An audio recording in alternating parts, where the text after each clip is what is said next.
हमारे चैनल को सब्सक्राइब करें और बेल आइकन दबाएं। मैं हूं दयानंद शेट्टी और आप मुझे इंस्पेक्टर दया के नाम से जानते हैं। For more episodes of CID, subscribe to Live Crime and hit the bell icon.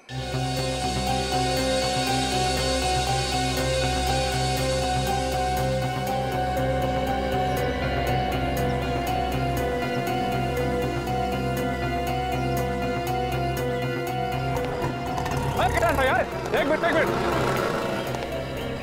आपकी हिम्मत कैसी हुई हमारी बालकनी में रोज गंदा पानी फेंकने की? साहब मैं तो बस प्लांट्स को पानी दे रहा था, लगता है गलती से आपकी बालकनी में पानी आ गया है। गलती एक दिन होती है, रोज रोज नहीं होती है। भाई साहब माफ कर दीजिए। माफी की बात ही नहीं है, कल से वो प्लांट्स वहाँ पर नहीं चाहिए। अरे कैसी बात कर रहे हो भाई साहब? प्लांट्स को अगर बालकनी में नहीं रखूंगा तो क्या अपने सर पर लेकर घूमूंगा? एक तो चोरी, ऊपर से सीना चोरी। मैं कल ही बिल्डिंग के सेक्रेटरी से तुम्हारी शिकायत करूंगा। अरे क्या कर लेगा वो? जा बोल दे, जो करना है कर ले जा। Oh my God!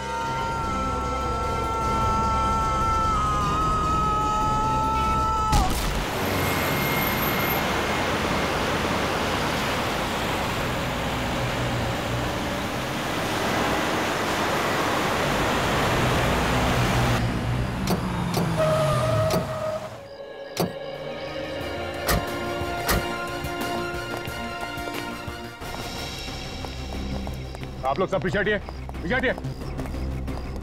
फोन किसने किया था आप में से? सर मैंने फोन किया था आपको। सर मुझे जानते हैं? नहीं सर मैं नहीं जानता, और ये हमारे बिल्डिंग का भी नहीं है। ये तुम्हारे बिल्डिंग का नहीं है? नहीं सर। सर लगता है यह आदमी मुंह के बल गिरा है। कुत्ते वक्त इसका चेहरा नीचे की तरफ था, पूरी तरह बिगड़ गया है, कोई भी नहीं पहचान सकता। कूदते वक्त मतलब? तुम ये कैसे कह सकते हो सिर्फ बॉडी को देख के किसने आत्महत्या की? हो सकता है किसी ने इसे धक्का दे दिया। तो फिर पता कैसे चलेगा सर? पता चल जाएगा फ्रेडी। पहले ये लाश बिल्डिंग से कितनी दूर है ये नाप लो, इससे पता चल जाएगा ये आदमी अपने आप कूदा है या किसी ने धक्का दिया इसे। Yes sir. इस आदमी को ऊपर से नीचे गिरते हुए देखा था? यस सर, एक्चुअली हमारा इनके साथ झगड़ा हो रहा था। अचानक हमें चीखने चिल्लाने की आवाज आई। जब हम ऊपर दिखे, ये चिल्लाता हुआ आदमी नीचे जमीन पे गिर गया। तुमने भी देखा इस आदमी को ऊपर से नीचे गिरते हुए? हाँ साहब देखो, तो जेब में कुछ भी नहीं है, खाली है। 22 फीट 9 इंच बिल्डिंग से लाश तक की दूरी है। 22 फीट 9 इंच। तो लगता नहीं है फ्रेडी इस आदमी ने आत्महत्या की है। अगर इसने आत्महत्या की होती तो लाश बिल्डिंग के पास गिरी होती। मैं ज्यादातर जब लोग धक्का देते हैं तो लाश ऐसे बिल्डिंग से दूर गिरती है।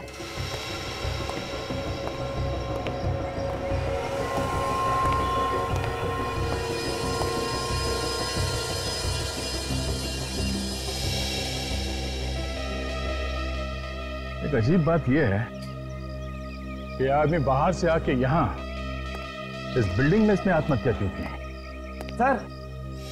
सर मैं आपसे कुछ कहना चाहता हूँ। हाँ बोलो, क्या बात है? मैंने इस आदमी को देखा था सर। देखा था? कहाँ? इस बिल्डिंग में घुसते हुए, यही कोई करीबन 2 घंटे पहले की बात है। अच्छा, ये अकेला था या इसके साथ में कोई और भी था? अकेला ही था, लेकिन हाँ इसके हाथ में एक ब्रीफकेस था। तो कहाँ गया वो ब्रीफकेस? ये तो मालूम नहीं।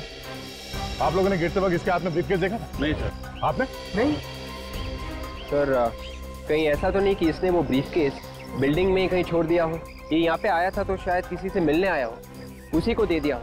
छत पे भी हो सकता है सर, कूदने से पहले कोने में रख दिया होगा कहीं पे। हो सकता है। तो देख, लाश को फॉरेंसिक लैब में भिजवाने का इंतजाम करो। और तुम उस बैग को पहचान लोगे ना? जी पहचान लूंगा। ओके।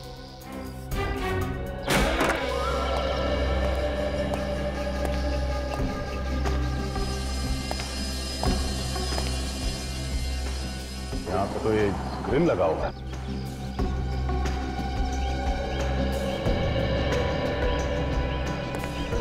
तो दीवार की हाइट इतनी है कि यहाँ से तो फेंक नहीं सकता या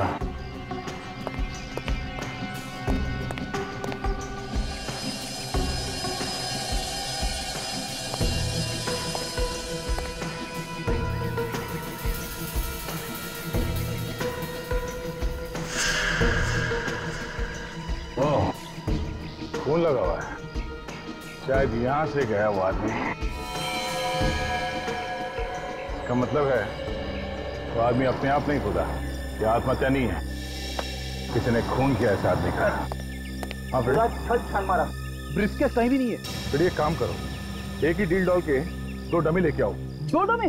क्यों? फिर मैं देखना चाहता हूँ कि ये जो खून लगा हुआ है यहाँ पे, ये कहाँ से आया। किसी ने उस आदमी को यहाँ से धक्का दिया है या फिर उसे मार के यहाँ से फेंका गया है।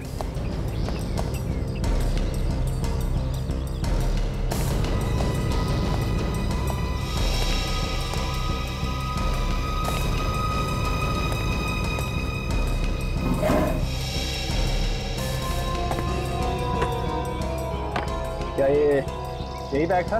हटिए हटिए, पीछे हटिए सब लोग, हटो, पीछे हटो, पीछे हटो।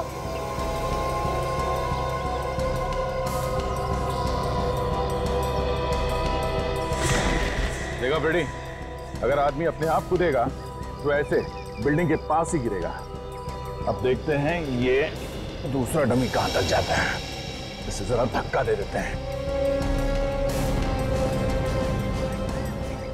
हटिए हटिए, पीछे हटिए सब लोग, हटो, पीछे हटो, पीछे हटो।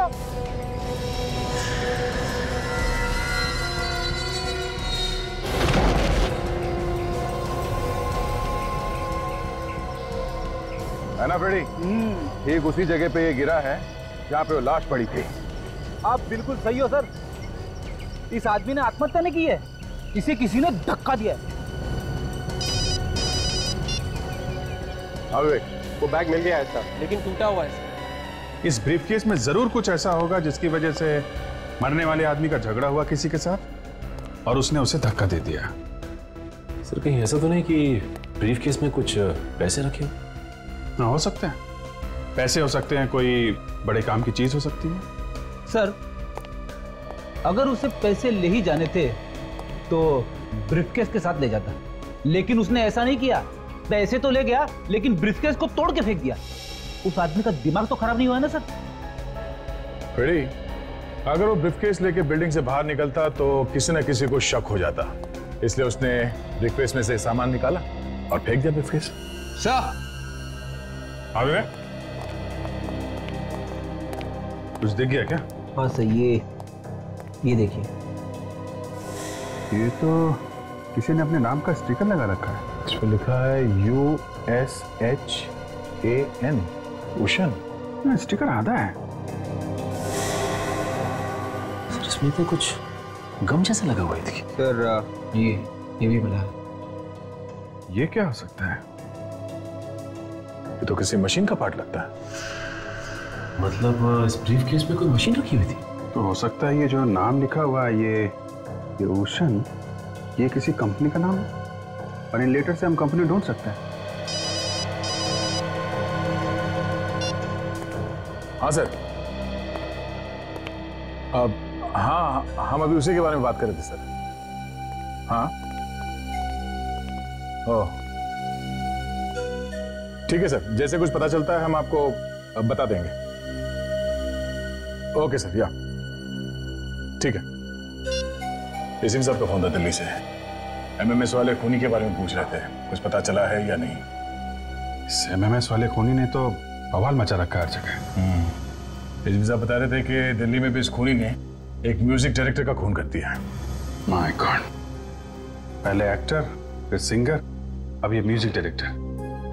ये खूनी टीवी और फिल्म वाले लोगों के पीछे पड़ा है क्या? मगर सर, इस MMS का क्या मतलब है? MMS मतलब मौत। खूनी जिसे मारना चाहता है उसका MMS बनाता है। सर ये तो खुला चैलेंज है खून करने का। इसी साहब बता रहे थे कि दिल्ली, चेन्नई के बाद अब उसका निशाना मुंबई है। Ragini MMS? Ragini MMS? Sir इस नाम की एक फिल्म बनी है जो 13 मई को रिलीज हो रही है। एकता कपूर ने इस फिल्म को प्रोड्यूस की है सर। फिर तो हम लोगों को होशियार रहना चाहिए, कहीं खूनी का अगला निशाना एकता कपूर तो नहीं।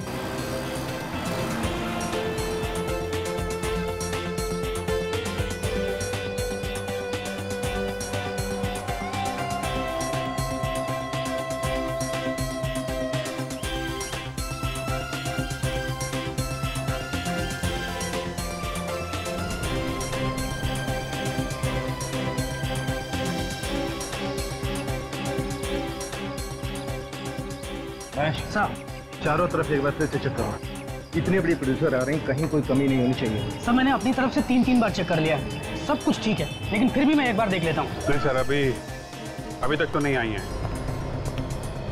हम लोग वहीं पे हैं सर। Yes sir. वैसे एकता जी को बोल दिया है, थोड़ा होशियार रहने की जरूरत है।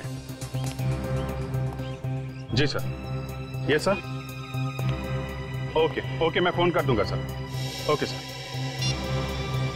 हर जगह अच्छी तरीके से निगाह गड़ा के देखने की जरूरत है। खूनी बहुत चालाक है और खतरनाक भी है, समझे? हेलो। ओके, ठीक है, नो प्रॉब्लम। ओके। और सुनो गार्ड, एकता जी पहुंचने वाले हैं, सब लोग अपनी पोजीशंस ले लो। गो गो गो गो गो।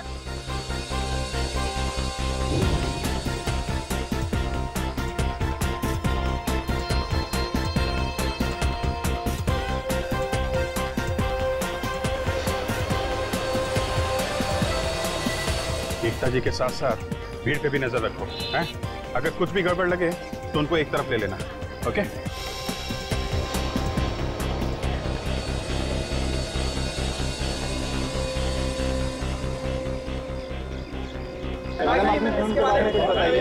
देखिए, सब कुछ यहाँ पूछेंगे या फिर अंदर? मैडम कुछ तो बताइए, आपकी फिल्म का बेस क्या है मैडम? तारीफ है मैडम, ये आपके सब्जेक्ट क्या है मैम आपकी फिल्म का? प्लीज कुछ तो बताइए मैम, प्लीज। मुझे आने में कोई देरी तो नहीं हुई? नहीं, बिल्कुल नहीं। लेकिन वैसे भी जब भी आप आती हैं वही सही टाइम होता है। आइए प्लीज आइए।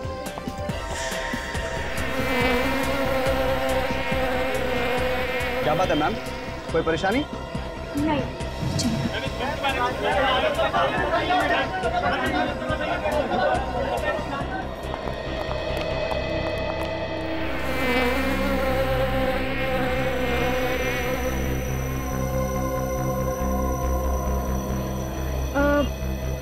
तुमने ये आवाज सुनी? किस तरह की आवाज? भिनभिनाने की, मक्खी के भिनभिनाने की। अजीब सी आवाज है। नहीं मैम। फिर मुझे भी सुनाई दे रही है।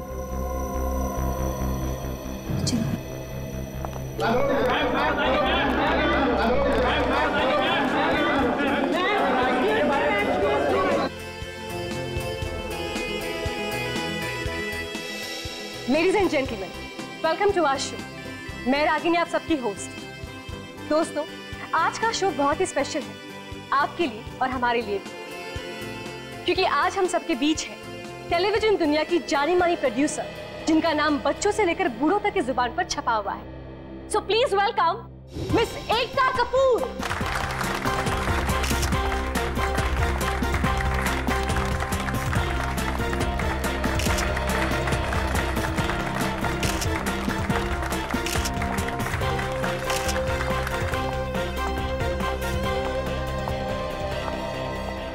Hello ma'am, nice to meet you. आपका इस शो पर स्वागत है। हमारे इस शो पर आने के लिए बहुत बहुत धन्यवाद।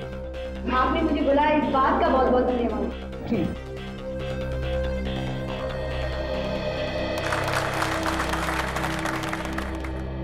एकता जी, आपकी एक नई फिल्म आ रही है, रागिनी एमएमएस। बहुत चर्चा है इस फिल्म के बारे में, हमें प्लीज इस फिल्म के बारे में बताइए।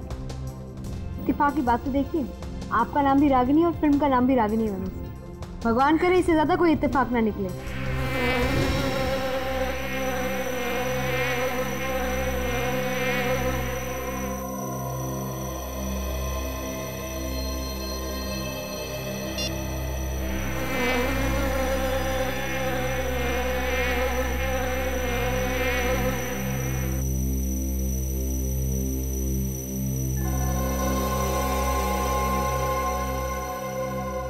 अब क्या हुआ एकता जी? हाँ, कुछ नहीं। आप कुछ पूछ रही थी? आपकी फिल्म के बारे में। बेसिकली ये फिल्म एक लड़का और लड़की की कहानी है जो छुट्टियों के लिए बम्बई के बाहर धानू जाते हैं। दोनों एक वीकेंड साथ स्पेंड करने जाते हैं, लेकिन उन्हें पता नहीं होता कि वहाँ उस घर की खुद की एक कहानी है। वो दो तो जाते हैं अकेले हैं, लेकिन घर में कुछ और ही निकलता है। लड़के ने उस घर में कैमरा लगाए कि लड़की का एमएमएस बनाए। उसे भी नहीं पता होता कि उस घर की कहानी कुछ और ही है, और उन दोनों के साथ साथ एक तीसरा है, और वो सब उस कैमरा में रिकॉर्ड हो रहा है। मतलब कि कैमरा सब कुछ रिकॉर्ड कर लेता है? जी, कैमरा सब कुछ रिकॉर्ड करता है। आपने कहा था कि इसमें 2 से 3 ये कैसे हो गए? उस घर में एक अंदरूनी शक्ति भी है, एक आत्मा, जो दोनों को नहीं पता, लेकिन कैमरा उसे पकड़ लेता है। वाह, हमने सुना है कि आपकी ये फिल्म सच्ची घटना पर आधारित है। देखिए, एक लड़की थी जिसके साथ ये सब हुआ, उसके साथ एक भूतिया किस्सा हुआ और वो किस्सा मैं दुनिया के सामने लाना चाहती हूँ। उसी से बनी रागिनी MMS। एकता जी, आपकी ये फिल्म किस ऑडियंस को टारगेट करती है? बेसिकली युवा। मैं चाहती हूँ सारे कॉलेजेस की छुट्टियाँ चल रही हैं, लोग अपने डेट्स के साथ, अपने दोस्तों के साथ, सारे यंग लोग जाकर ये फिल्म देखें। एक यंग हॉरर है। तो एकता जी, आपकी ये फिल्म कब रिलीज हो रही है? फ्राइडे द 13th को। कहते हैं शुक्र और राहु एक होते हैं और आत्माओं का डेरा होता है। उसी दिन मैं चाहती हूँ रिलीज हो Ragini MMS।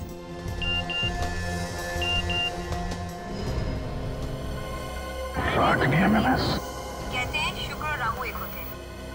Oh my God, खूनी यही है। उसने अभी अभी रागिनी MMS बनाया और मुझे भेज दिया।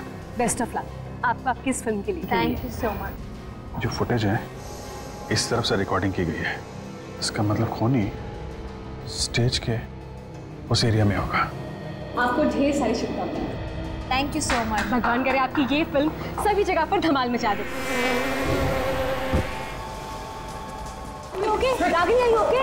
Ragini, are you okay? Ragini, please get up, एक मिनट पीछे हटिए। एकता जी आप पीछे आइए प्लीज।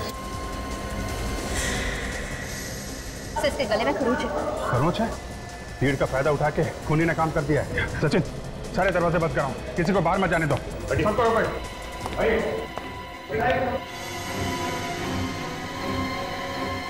सही बेहोश है। बेहोश है? एम्बुलेंस बुलाओ, हॉस्पिटल पहुंचाओ इसे। एकता जी आप ठीक हैं? हाँ, मैं ठीक हूँ। घबराइए मत, CID आपके साथ है। आप ये बताइए कि क्या हुआ क्या था? आप इतनी जोर से चीखी क्यों? मैं यहाँ बैठी थी, इंटरव्यू चल रहा था और एक अजीब किस्म की आवाज मेरे कान तक आई और उसके बाद पता नहीं कैसी आवाज थी? अजीब किस्म की आवाज थी और यही आवाज मुझे गेट पर भी सुनाई दी। वही आवाज गेट पे? आवाज किस तरीके की? एक मक्खी के भिनभिनाने की आवाज थी। मक्खी के भिनभिनाने की आवाज? आपको मक्खी दिखाई दी थी? नहीं, लेकिन मैंने अपने मोबाइल पे रिकॉर्ड किया था कि कुछ दिख जाए। अब मैं वो फुटेज दे सकता हूँ? हाँ बिल्कुल। अब ये देखिए। कुछ तो है लेकिन ब्लर हो गया, कुछ साफ दिख नहीं रहा है। आप मेरा मोबाइल रख सकते हैं। थैंक यू वेरी मच, इससे हमें काफी मदद मिलेगी। हम पता लगा लेंगे ये क्या है। ये आप जा सकती हैं। कोई भी प्रॉब्लम हो हम लोगों को फोन करिएगा। जी। आप लेके जाइए प्लीज।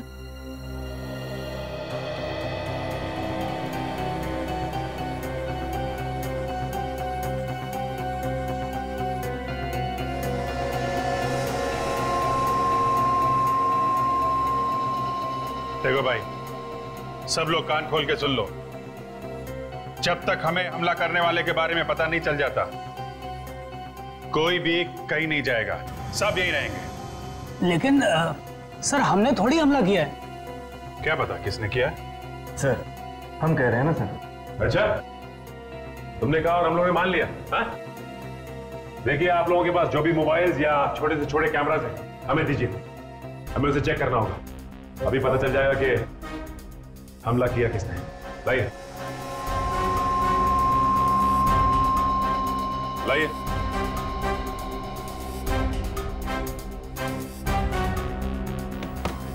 दीजिए।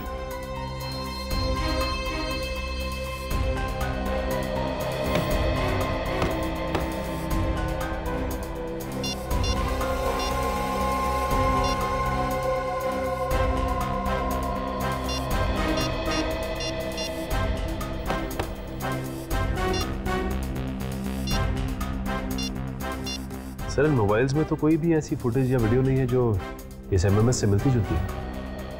वही तो। सर, मैंने सारे कैमरे और इक्विपमेंट्स चेक कर लिया, किसी ने भी कोई छेड़खानी नहीं की थी। फिर ये रागिनी के गले में जो खरोंच का निशान था, वो कहां से आया? सर, मुझे तो लगता है कि ये हमला करने वाला यहाँ से भाग चुका है। सर, तूने बाहर जाने के सारे रास्ते बंद करवाए थे? हाँ सर, यहाँ से तो कोई बाहर नहीं जा सकता। एक काम करो, बाहर जाके देखो कुछ बनता है क्या। सर, कोई तो यहाँ से बाहर गया है। कौन है वो? सर, एकता जी और उनके बॉडीगार्ड्स के अलावा हमारे गार्ड्स ने किसी को भी बाहर नहीं जाने दिया। अच्छा, कितने गार्ड्स हैं आपके? सर 5, ये सामने देख लीजिए।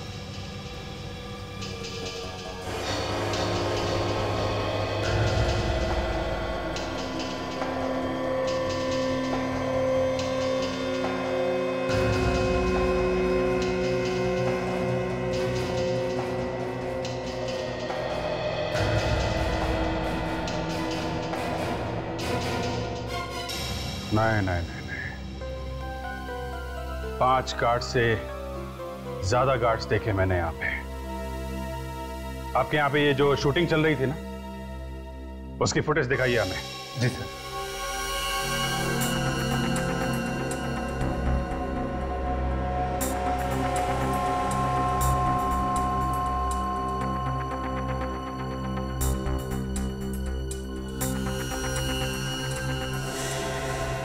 बस रोको।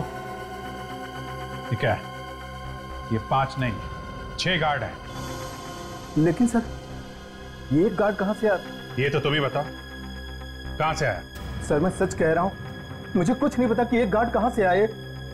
कमाल है, वो हमला करने वाला गार्ड की ड्रेस पहन के आया, इसलिए किसी को पता भी नहीं चला। सर ये देखिए, गार्ड की ड्रेस,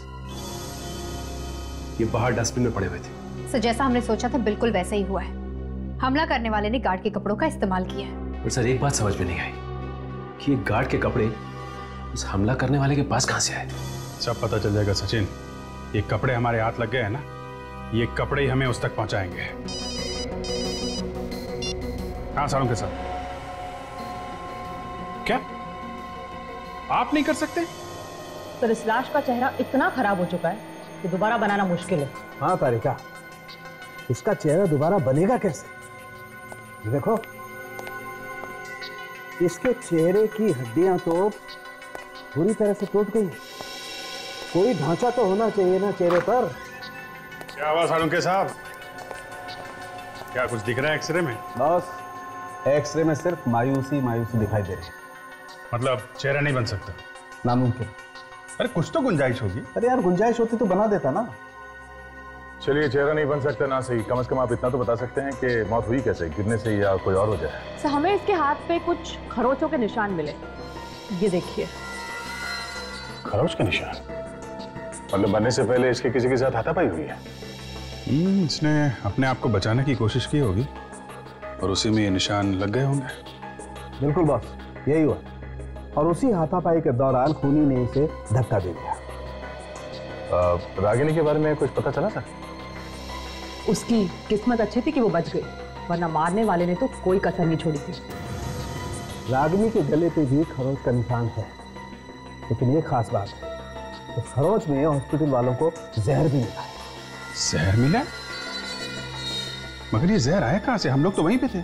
वही पता लगाने की कोशिश कर रहा हूँ विजय। जहर खूनी के नाखूनों में पहले से मौजूद था या उसने बाद में लगाया? अच्छा, ये एकता ने जो मोबाइल दिया था उससे कुछ पता चला? उसकी फुटेज देख के चेक की, लेकिन कुछ खास पता नहीं चलता यार। उस वीडियो में कुछ दिखा नहीं? दिखता है, साफ साफ दिखाई नहीं देता। अरे वो आवाज है ना, वो मक्खी के भिनभिनाने की, उससे कुछ पता नहीं चल रहा है? अरे लेकिन वो मक्खी है ही नहीं।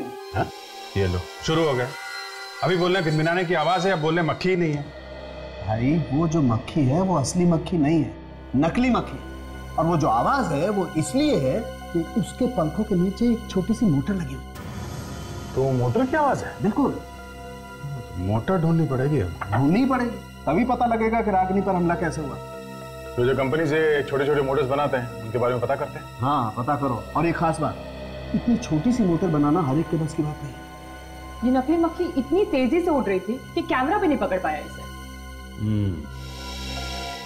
नकली मोटर, नकली मक्खी। मैंने तो आज तक ऐसी मशीन कभी नहीं देखी जो मक्खी की आवाज निकालती है।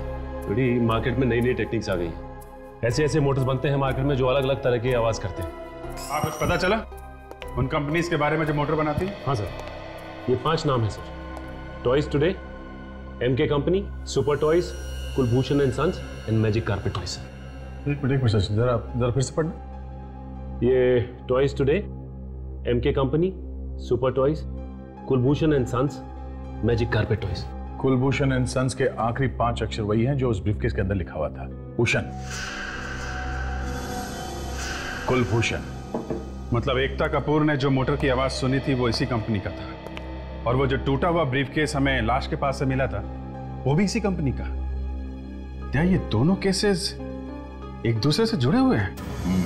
Abhijit, Kulbhushan and sons company में चल के देखते हैं, वहीं से पता चलेगा इस मक्खी की आवाज वाले मोटर का।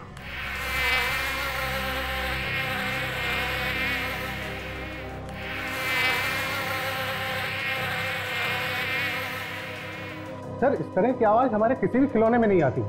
आप चाहे तो खुद ही सुन सकते हैं। अच्छा, ये बताइए कि ये इस ब्रीफकेस को पहचानते हैं आप? ये ब्रीफकेस?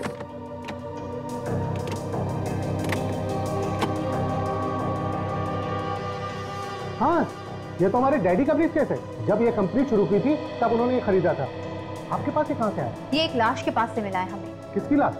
वही पता लगाने की कोशिश कर रहे हैं हम। अच्छा, ये बताइए कि ये ब्रीफकेस आपके पिताजी रखते कहाँ थे? इस अलमारी में। ये अलमारी देख सकते हैं सर? जिस आदमी के पास इस अलमारी की चाबी है वो आया नहीं है। कौन है ये आदमी? नीलेश। 2-3 रोज से वो काम पर नहीं आ रहा है। 2-3 दिन से नहीं आ रहा? जरूर कुछ गड़बड़ है। उसका एड्रेस दे सकते हैं आप?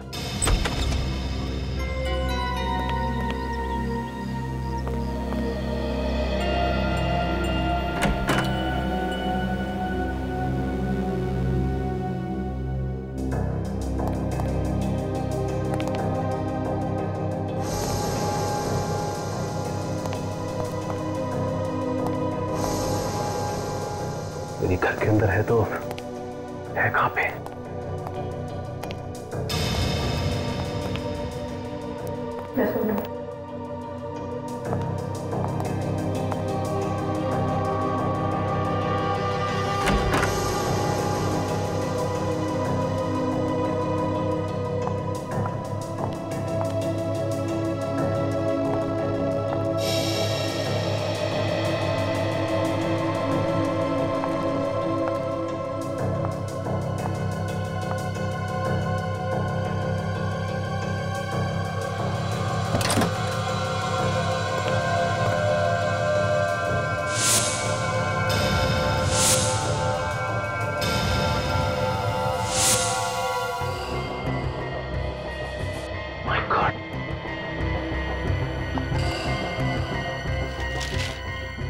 Robotic fly?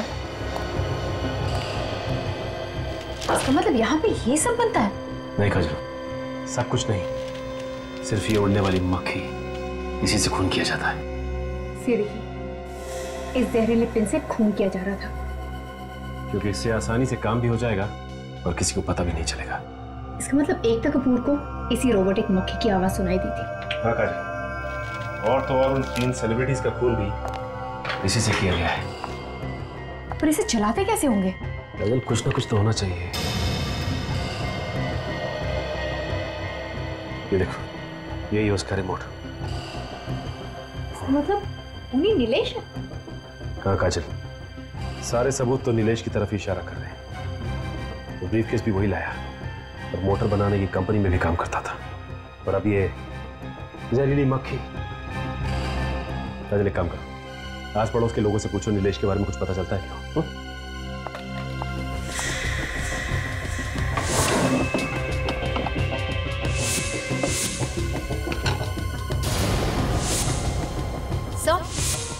हाँ काजल। क्या हो काजल? ये देखिए, टायर का निशान।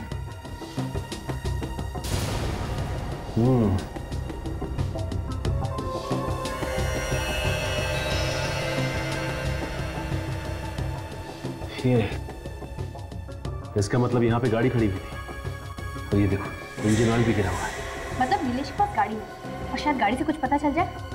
नंबर काजल, अगर गाड़ी का नंबर मिल जाए तो आसानी से पता लगाया जा सकता है। एक काम करते हैं, आसपास के लोगों से पूछते हैं, शायद उनको पता हो नीलेश की कार के बारे में। एक्सक्यूज मी भाई साहब, ये नीलेश को जानते होंगे ना आप?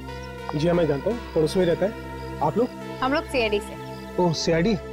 बताइए, मैं आप लोगों के लिए क्या कर सकता हूँ?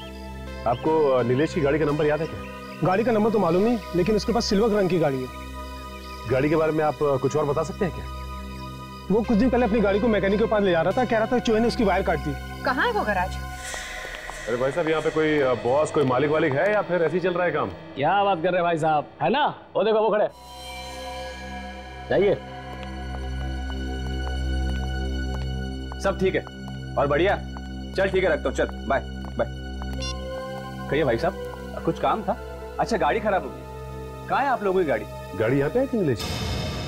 मेरा मतलब है नीलेश की गाड़ी यहाँ पे ठीक होने के लिए आई थी कुछ दिन पहले। हाँ सर, आई थी। आप जानते हैं नीलेश को? मैडम, बहुत अच्छे से जानता हूँ, वो हमारा रेगुलर कस्टमर है। लेकिन आप लोग? हम लोग सीआईडी से। सीआईडी से? जी हाँ, सीआईडी से। नीलेश की गाड़ी का नंबर तो याद होगा ना तुम्हें? सर मुझे नंबर याद नहीं है, लेकिन हम लोग कस्टमर का एक रजिस्टर मेंटेन करते हैं, उसमें जरूर लिखा हुआ है। मैं अभी मंगा देता हूँ। सतीश, जरा वो रजिस्टर लेके आना।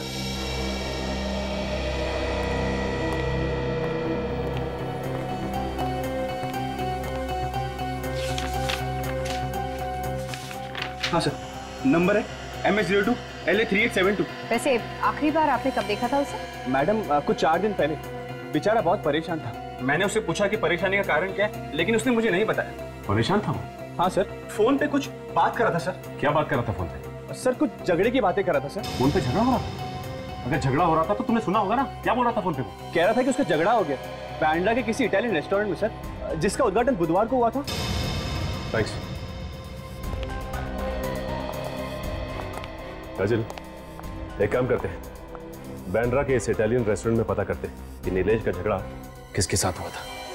तब तक मैं कंट्रोल रूम में फोन कर देता हूँ नीलेश की कार के बारे में।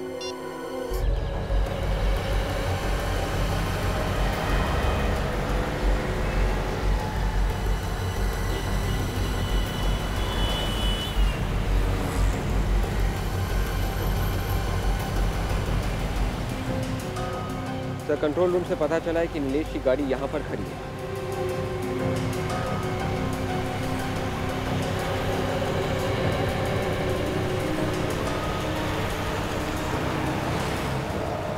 गाड़ी के अंदर तो कुछ नहीं है सर। अंदर जो खोल के देखते हैं सर। गाड़ी को देख के ऐसा लग रहा है ये गाड़ी 2-3 दिन से यहीं पे खड़ी है। समझ में नहीं आ रहा है, गाड़ी को यहाँ छोड़ के नीलेश गायब कहाँ हो गया? पास में वो बिल्डिंग भी है जिसके छत से वो आदमी नीचे गिर के मारा था। तो वो नीलेश तो नहीं है। जब तक कोई ठोस सबूत मिल नहीं जाता कुछ बोल नहीं सकता।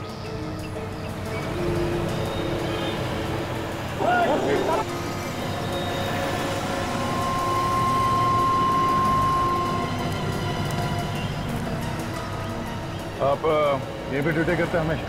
काम है मेरा साहब, ड्यूटी नहीं करूँगा तो पैसा नहीं मिलेगा। हाँ, ये बात तो है। अच्छा ये बताओ, ये सामने जो गाड़ी खड़ी है ये कब से खड़ी है यहाँ? इस कार ने तो नाक में दम कर दिया साहब मेरी। 2 दिन हो गए यहाँ पर खड़े खड़े। कौन खड़ी करके गया, कुछ मालूम है? एक आदमी उतरा था साहब, सामने वाली बिल्डिंग में गया था। सोसाइटी वाले रोज मेरे साथ झगड़ा करते हैं, जैसे मेरी कार है ये। वो आदमी दिखने में कैसा था? हुलिया कैसा था उसका? साहब इतना तो मैंने ध्यान नहीं दिया, लेकिन उसके हाथ में एक ब्रीफकेस देखा था मैंने। ब्रीफकेस? हाँ साहब। अच्छा जरा ये फोटो देखना, यही था वो आदमी? शायद हो भी सकता है, मगर पक्का नहीं कह सकता साहब। मतलब सर, बिल्डिंग से गिरकर मरने वाला आदमी नीलेश ही। एक काम करते हैं, इस गाड़ी में जितने भी उंगलियों के निशान मिलते हैं उन सबको डॉक्टर सालुंके के पास भेजते हैं। उस लाश की उंगलियों के साथ मिला के देखते हैं, पता चल जाएगा मरने वाला आदमी नीलेश ही था या कोई और। हमें पता चला है कि नीलेश की कार के ऊपर जो उंगलियों के निशान मिले थे उसकी रिपोर्ट आ गई है। हाँ, ये रही रिपोर्ट, पढ़ो।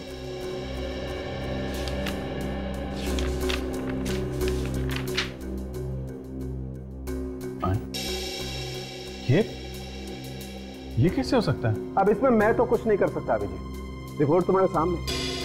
बॉस, स्टीयरिंग व्हील पे इसी आदमी की उंगलियों के निशान है, ये जो उस बिल्डिंग से गिर करके मरा था। अब ये मरा हुआ आदमी नीलेश है? वो बिल्डिंग का वॉचमैन तो कह रहा था कि उसने नीलेश को वहां पे गाड़ी पार्क करते हुए देखा और ये ब्रीफकेस लेके उस बिल्डिंग में चला गया जहां से किसी ने उसे धक्का दे दिया। जिसे हम लोग खूनी समझ रहे थे वो तो 2 दिन पहले ही मर चुका था। मतलब एकता के ऊपर हमला इसने नहीं किया था। खूनी कोई और है दया। हाँ विवेक, क्या पता चला रेस्टोरेंट के बारे में? सारा बांद्रा छान मारा सर, ऐसा कोई भी रेस्टोरेंट नहीं है जिसका उद्घाटन बुधवार को हुआ था। मगर उस गराज के मैनेजर ने कहा था कि ये नीलेश किसी रेस्टोरेंट के उद्घाटन से आया था। तुमने ठीक तरीके से चेक किया है? हाँ सर, लेकिन एक रेस्टोरेंट है जिसका उद्घाटन बुधवार को होने वाला था, लेकिन अब गुरुवार को हो रहा है।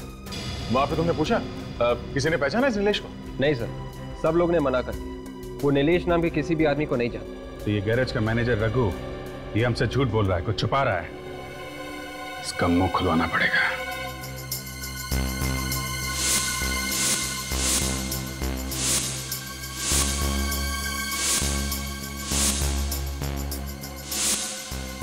क्या है बॉस, तुम्हारा दिखाई नहीं दे रहा? मालूम नहीं सर, हमने भी नहीं देखा। सर झूठ बोल के जान बचा के भाग गया होगा यहाँ से।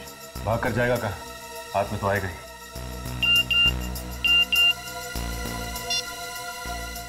मुझे बचा लो सर, मैं आपके सामने हाथ जोड़ता हूँ।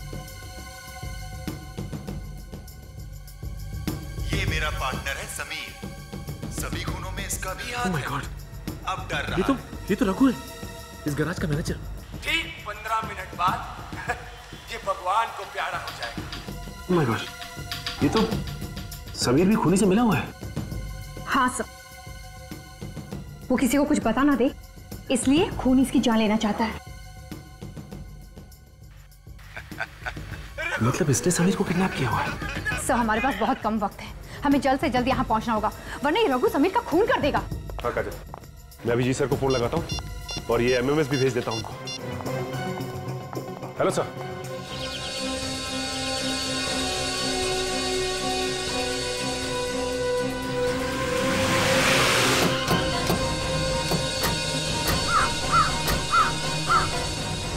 जगह तो यही है जो एमएमएस से दिखाया गया था। लगता है समीर को यहीं कहीं बांध के रखा होगा। बांध के कहाँ रखा हुआ ये देखना पड़ेगा। वो एमएमएस पे पीछे कुछ था ना उधर। ये भगवान को प्यारा हो जाएगा। जहाँ पे बांध के रखा हुआ है उसके पीछे ये लोगो बना हुआ है। ये लोगो ढूंढते हैं और संभाल के। खूनी बहुत खतरनाक है, कुछ भी गड़बड़ करे ना तो गोली मार देना, लेकिन संभाल के मारना नहीं चाहिए।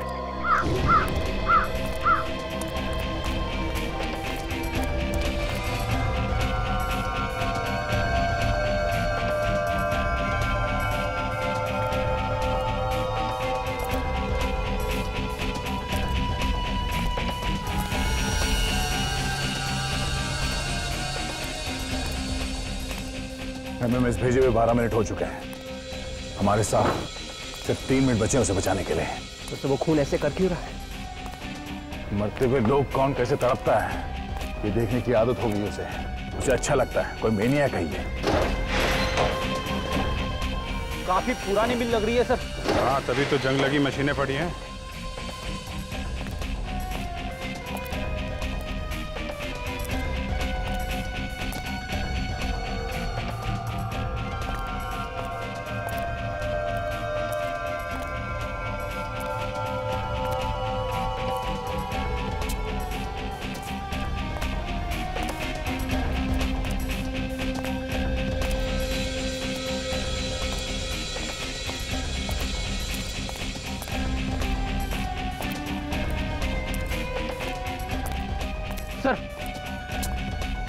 वो देखिए लोगों, यहीं पे होना चाहिए। वो लोगों वहां है, इस तरफ।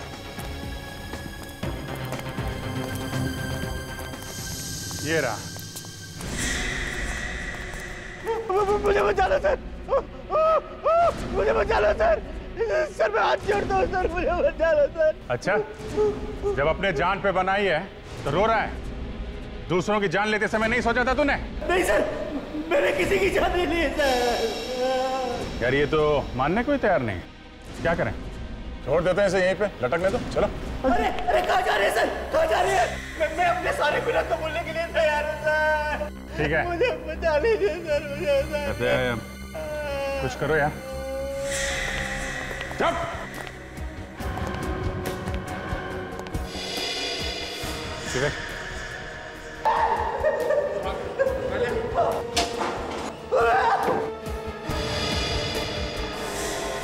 मानना पड़ेगा इन सीआईडी वालों को, वक्त के पहले ही पहुंच गए। लेकिन अब देखता हूं कि ये कहां से बच के जाते हैं।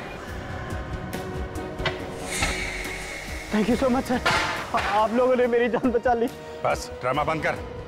ये बता वो कहाँ है जिसने ये सब किया है? आप लोगों के आने से पहले वो यही था सर।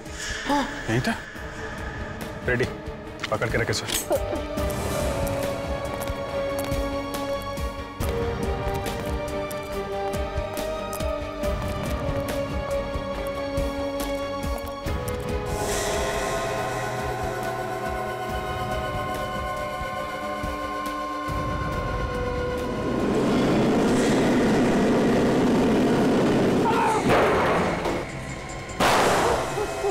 नहीं दे, जिंदा पकड़ना है।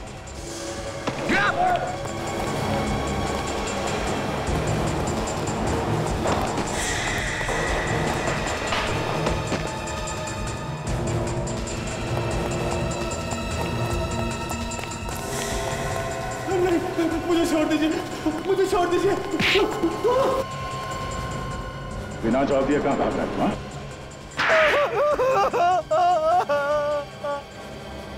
मुझे माफ कर दीजिए सर, मुझे माफ कर दीजिए। मैं अगली बार ऐसा गुनाह कभी नहीं करूंगा सर। अरे इसे तो अकल आ गई। सर ये हाथ है कि हथौड़ा है सर? मुझे अब सब बातें समझ में आ गई सर। चलो अच्छा है, ज्ञान प्राप्त हो गया है तुम्हें। हाँ सर, मैं कसम खा के कहता हूं सर, मैं अगली बार ऐसा काम कभी नहीं करूंगा। किसकी कसम? सर मैं अपने पूरे परिवार की कसम खा के कहता हूँ सर, मैं अगली बार ऐसा काम कभी नहीं करूंगा सर। प्लीज मुझे जाने दीजिए। गुनाह तू करेगा और कसम परिवार की लेगा? हाँ? क्यों मारता था बेगुनाह लोगों को? क्योंकि मुझे मरने से पहले लोगों को तड़पता हुआ देखने में बहुत मजा आता था सर। इंसान है कि हैवान, और अपने साथ साथ तूने इसे भी हैवान बना दिया। हाँ सर, ये सभी मुझे एमएमएस बनाकर बेचता था सर। नहीं सर, मेरा कोई कसूर नहीं सर, इसने मुझे पैसों का लालच दिया था, इसने फंसाया मुझे। इसने फंसा दिया और तू फंस गया? हाँ? तू एमएमएस बनाता था और ये लोगों का खून करता था। हाँ सर, मैं इन लोगों के खून किया करता था सर। मैं दूर बैठकर रिमोट से ऑटोमेटिक रोबोटिक मक्खी को ऑपरेट किया करता था सर, जिसके अंदर एक जहरीली पिन थी सर। तुमने नीलेश का खून क्यों? क्योंकि सर नीलेश ने मुझे ऑटोमेटिक रोबोटिक मक्खी बनाकर दी थी और मुझे ये शक हो गया था सर कि वो सीआईडी को सारी बातें साफ साफ बता देगा सर। इसके लिए मैंने उसे मार दिया सर। एकता कपूर पे भी तुम्ही ने हमला किया था? जी सर, एकता जी पे भी मैंने हमला किया था सर, लेकिन जब वहां पे बवाल हो गया तो मैं वहां से भाग निकला सर। मुझे माफ कर दीजिए प्लीज सर। 3 खून किए हैं तुम लोगों ने, एक ने मजे के लिए और दूसरे ने पैसों के लिए। अब जिंदगी भर जेल में बैठ के तुम पैसे गिनना और तुम मजे करना, फांसी का ऑर्डर आने तक।